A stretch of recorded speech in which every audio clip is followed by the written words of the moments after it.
5 अगस्त 2019 को जम्मू कश्मीर रियासत का दर्जा छीना गया। एब्रोगेशन ऑफ आर्टिकल 370 और 35A के बाद होम मिनिस्टर अमित शाह ने डायरेक्टली ये बोला कि जब से हमने 370 और 35A को हटाया है, जम्मू कश्मीर के अंदर मामला ठीक हुए हैं।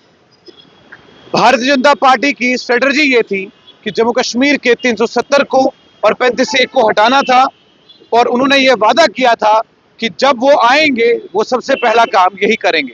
उन्होंने ये काम करके दिखाया, उसके लिए हम उनको अप्रिशिएट करते हैं।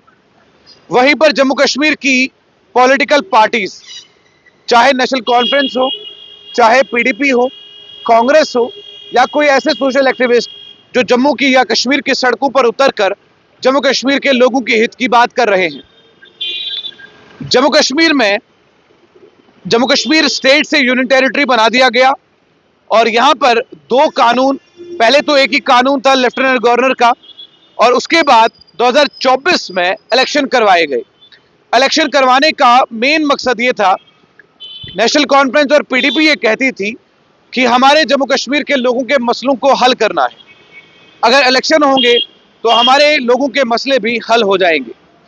तो सेंटर से एक अलार्म बजता है, और उस अलार्म के बाद जम्मू कश्मीर के अंदर 2024 में इलेक्शन होते हैं, और इलेक्शन में अलग अलग पॉलिटिकल पार्टीज अपना अपना मैनिफेस्टो लेकर लोगों के बीच में पहुंचती है, लोगों के बीच में बात करती है, और उनसे ये वादे करती है जो उन्होंने अपने मैनिफेस्टो में कहा था।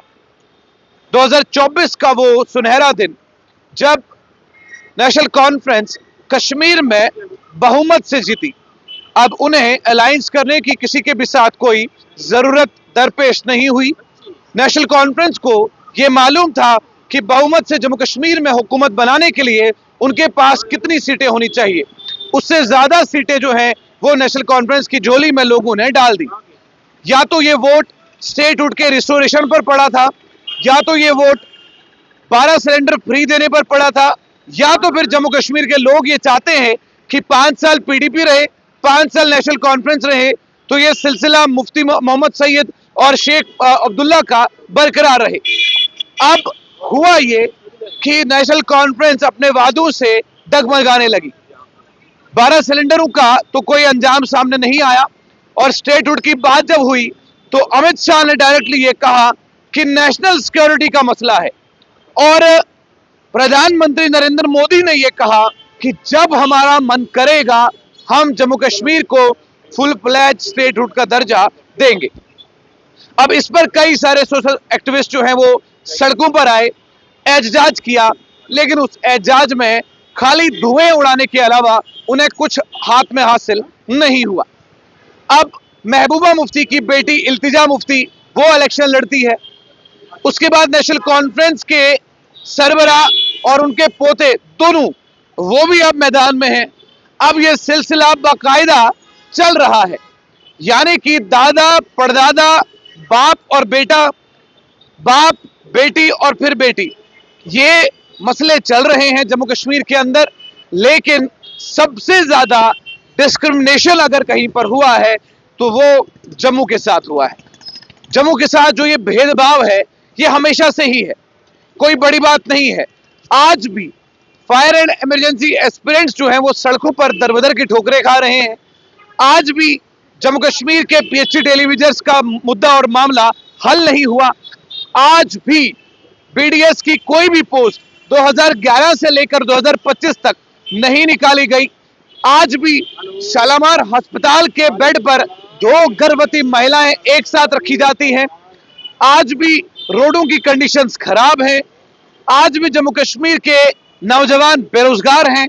आज भी जम्मू कश्मीर का नौजवान जो है वो रोजगार की तलाश में सुबह निकलता है और शाम को घर पहुंचता है।